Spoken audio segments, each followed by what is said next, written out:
Өтетін тақырыбымыз көп бұрыштың түрлері, шаршының және тік төртбұрыштың қасиеттері. Өткен сабақ бойынша бәріміз қайталау жұмысын жасайық. Өткен сабақта жауаптарыңды күлекеш бағалағысы келіп отыр. Кәні күлекештен баға алғыларың келе ме? Ендеше өткен сабақта қайталаймыз. Қанша бұрыштың түрлерін өттік. Тік бұрыш өте тамаша, сүйір бұрыш және доғал бұрыш тамаша балалар. Сендердің жауаптарыңды күлекеш әдемі гүлдермен бағалағысы келді. Дәл осылай жауап берген оқушыларға біздің күлекеш әдемі гүлін сыйлап отыр. Ал балалар, енді біз бүгінгі сабақта шаршының тік төртбұрыштың қасиеттері туралы білетін боламыз. Осы өткен сабақты пайдалана отырып, бірінші жаттығуымызды орындаймыз. Бірінші тапсырмада назар саламыз. Бұл жерде берілген қыз балалар, осы қыз балаларға берілген тапсырмалар. Қолын созып тұр. Осы қолын созу арқылы ол қандай бұрыш жасап тұрғанын байқаймыз. Қаны қолы түзу тұр да, ал мына дене жағы шамал қалай тұр, басқаша тұр. Яғни бұндай бұрыштарды біз қандай бұрыш дейтін? Қаны экраннан табайықшы, үш бұрыштың қайсына сәйкес келіп тұр? Дұрыс айтасыңдар балалар, доғал бұрышқа сәйкес келіп тұр. Енді аяғына назар салайық. Қаны аяғы қалай тұр балалар?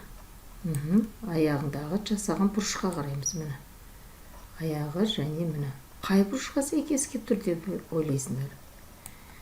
Яғни бұл жерде аяғы міне түзу емес еді. Мендегі шамал түзу самайтын, түзу емес, мына жерге төменде түсті. Міне яғни бұрыш алшақ, екі ортасы ашық тұр. Бұл қай бұрышқа сәйкес келіп тұр?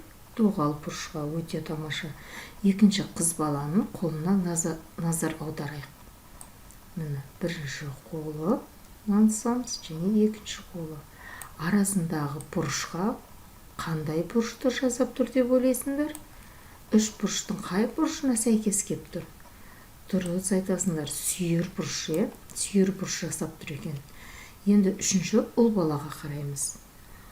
Ұл баланың оң қол жағына тік болып тұр, және денесі де тік болып тұр.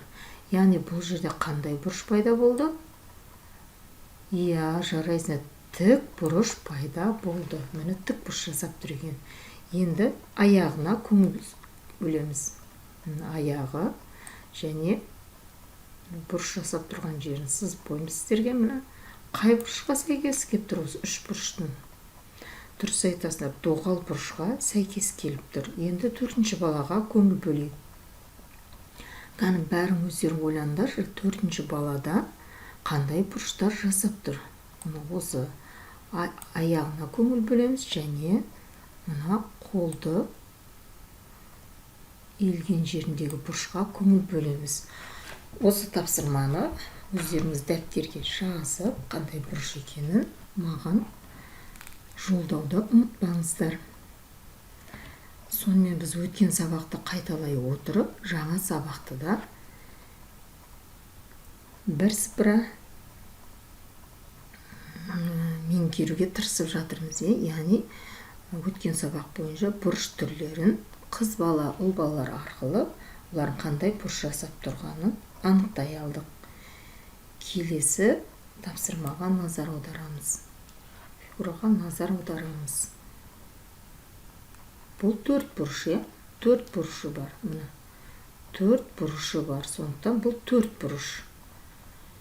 Енді бұрыштарға назар аударамыз. Енді бұрыштары сүйір болып тұр. Енді екінші фигураға көңіл бөлеміз. Бұның да төрт қабырғасы бар. Міне бірінші қабырға мен үстінен сызып көрсетейін. Міне бірінші, екінші, үшінші, төрт қабырғасы бар.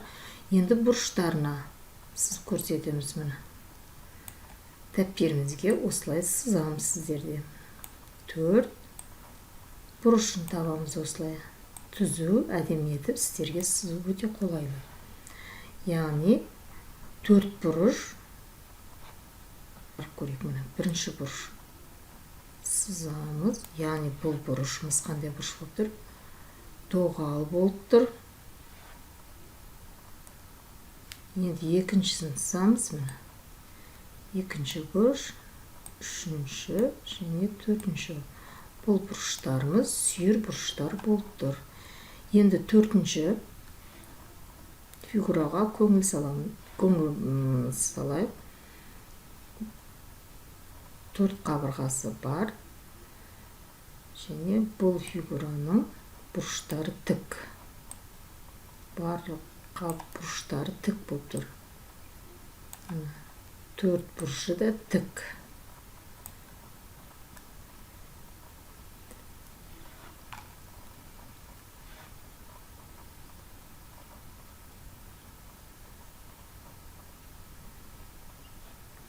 Енді келесі тапсырма ол сіздерге арналады.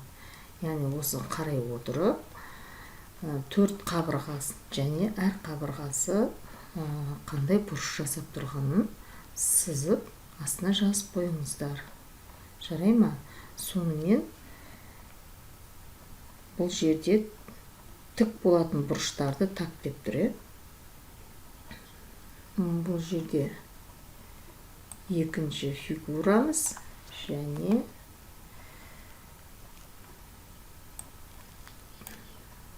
төртінші фигурамызды аламыз. Енді бірінші фигурамыз тік 4 бұрыш, және екінші фигурамыз шаршы болып тұр. Яғни барлық қабырғалар тік болатын бұрыштарды тік бұрыш деп атаймыз. Міне осы екі фигурамыз біздің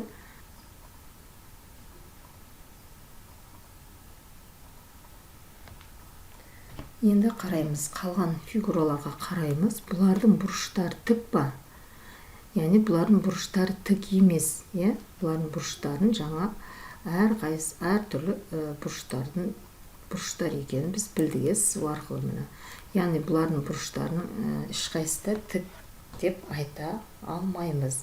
Тік 4 бұрыш болу үшін барлық бұрыштары тік болатын 4 бұрышты айтаймыз. Бұл жерде барлық бұрыштар тік болатын 4 бұрышымыз екінші фигураны атаймыз.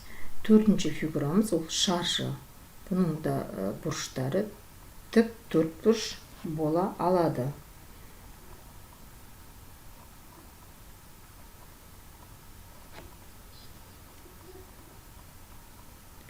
Енді келесі ережеге назар аударамыз. Тік 4 бұрыш. Бұл барлық бұрыштары тік болатын 4 бұрыштарды атаймыз. Барлық 4 бұрыш тік 4 бұрыш бола ала ма дейді. Жаңа бірінші жаттуды есімізге түсіреміз, солай жауап береміз. Сендер қалай ойлайсыңдар? Барлық 4 бұрыш тік 4 бұрыш бола алды ма? Қазір сол жаттуды қайтадан көрсетейік. Міне, берілген 4 қабырғасы бар. Барлығы 4 бұрыш, 4 қабырғасы бар. Енді соның барлығы да бірдей тік 4 бұрыш бола алды ма? Яғни тік 4 бұрыш бола алған жоқ. Шаршы. Шаршы дегеніміз барлық қабырғалар тең болатын тік 4 бұрыш. Тағы да кері қайтып сабағымызға қарайық. Міне осы жерде шаршыға қайсы деп ойлайсыңдар? Төртінші фигура ол шаршы. Барлық қабырғасы, ұзындығы да, ені де, барлық қабырғалары тең. Міне осыдан келіп, осындай ереже шығады. Шаршы бұл барлық қабырғалар тең болатын тік 4 бұрыш. Яғни оның бұрышының бәрі тік болып шықты. Барлық бұрыштары тік. Тік 4 бұрышының қарама-қарсы қабырғалары тең. Шаршының барлық қабырғалары тең. Осыны мұқият есімізге сақтаймыз. Екі жаттығудың барысында біз енді ой түйуіміз қажет. Сіздерге ой түйіп, екі жаттығудың барысында қалай түсінгендеріңізді білу үшін осы сөйлемді аяқтауларың қажет. Тіктөртбұрыштың барлық бұрыштары деп көп нүкте қойып қойған. Жерге міне осы жерге керекті сөзіміз алады. Кәнекей. Тік, барлық және тең деген сөздерді тиісті көп нүктенің орнына қойып сөйлемді аяқтаймыз. Оны дәптерлеріңе жазып қойыңдар.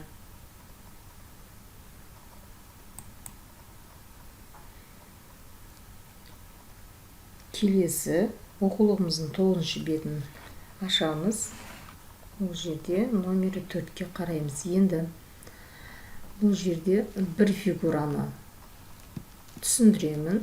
Қалған екі фигураны сіздер өздеріңіз дәптерлеріңізге дәл солай түсінгендерің бойынша жазып шығасыңдар.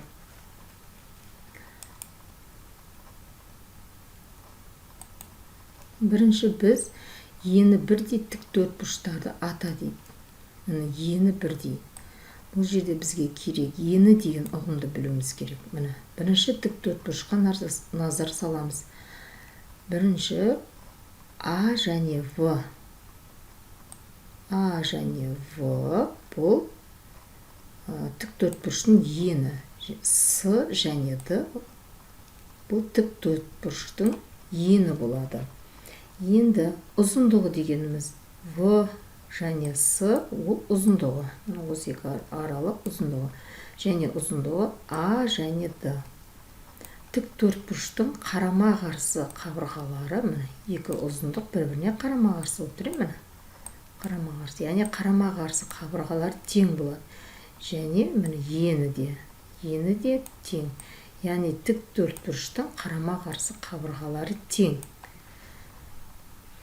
Енді оны қалай жазамыз?